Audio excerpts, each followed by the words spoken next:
Hi, my name is Benna Smith, and my project was about predicting a Bachelor or Bachelorette season.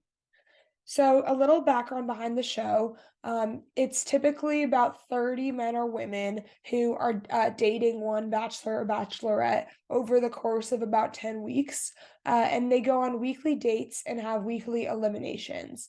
And these dates can be one on one dates, which are just the bachelor and one contestant, or two on one, which is two contestants and one bachelor. And these dates go on and on. And they can get up to like 15 people group dates. So usually the next bachelor bachelorette for the next season is chosen from someone who was on the last season, who was a fan favorite or made it to like the final four. So my first analysis was about figuring out how to make it to the final four if you care about being the next bachelor bachelorette, or if you want to go on to one of the spin-off shows like Bachelor in Paradise. So the first analysis I did was if being on a two-on-one date impacts you, your standing in the final four, impacts if you make it to the final four. So on the right is the number of two-on-one dates in the final four and not final four groups, and on the right is the proportions. And as you can see, the final four group has a higher proportion of two-on-one dates. In fact, a Nova test tells us that being on a two-on-one date increases your chances of being in the final four by 66%. And that's from a logistic regression that I performed. And that does have a significant p-value of 0.03. So if you want to be in the final four, you might want to be on a two-on-one date. And a little background behind a two-on-one date is if you're involved in some sort of drama, usually they want to send you on a two-on-one date because one person is eliminated at the end of a two-on-one date and one person gets a rose and gets to go on to the next week. So it means that you're kind of stirring up a little drama, or you've kind of made a presence for yourself. So it does make sense that this would happen later on in the season when people kind of know who you are. So the next analysis that I performed on the final four was first dates. And so like you really want to, people are vying for a first date with the Bachelor, right? They're waiting week after week to see if it's their turn to have a first date. So I wanted to see when should you actually be worried that you haven't had a first one-on-one date with the Bachelor. And so as we can see, to make it to the final four, you probably want to have a date after or before week five. And then there's kind of a drop off for a really sharp drop off for the final four, having any first dates past then. If you're having your first one-on-one date in week seven, you're probably going to be eliminated. And we can see on the left that plenty of people are having their first dates week six or week seven, but they're not making it to the final four. So that's interesting. So then I wanted to do the same analysis for winners versus losers. And really here I'm just kind of looking for what's the most interesting statistics that we can put into into a model and predict something about the Bachelor Bachelorette season that maybe we can bet on with our friends or impress them when we turn out to be right with some prediction. So then I wanted to do the same analysis with winners versus losers. So if you want to be very impressive and predict the winner. So I did the same analysis about the two-on-one dates for winners and losers. And we can see that being on a two-on-one date increases chances of winning by 1.5%. But this isn't statistically significant. But this is kind of surprising if this was true, because a two-on-one date, like I said, half of the people that go on a two-on-one date become eliminated.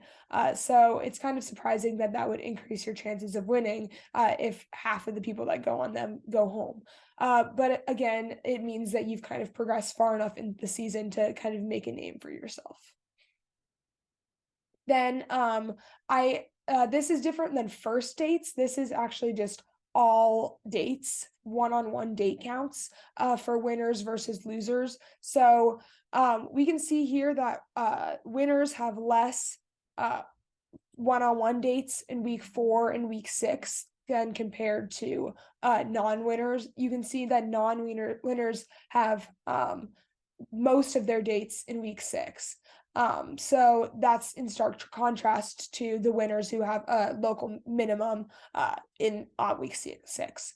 Then we see that the best date for winners is week 7, and we can kind of corroborate this with some ANOVA testing that says that having a date in week 7 increases chances of winning by 438%.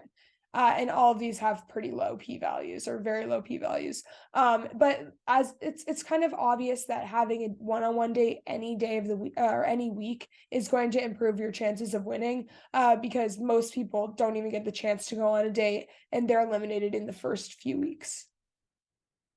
Now I performed that initial analysis like I did for the final 4 group on winners and losers about first dates. And we can see that winners have a lot of dates in week 3 and non-winners have a lot of dates in week 4, which can be contrasted to the local minimum in the winners group at week 4. So week 4 is kind of a bad week for winning.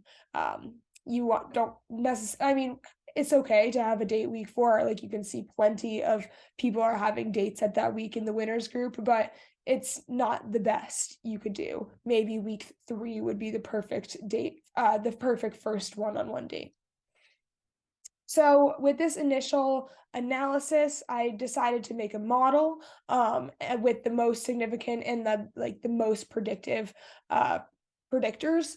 And I wanted to do this on winning and losing because Final Four is just not as impressive, I think, if you were to predict that.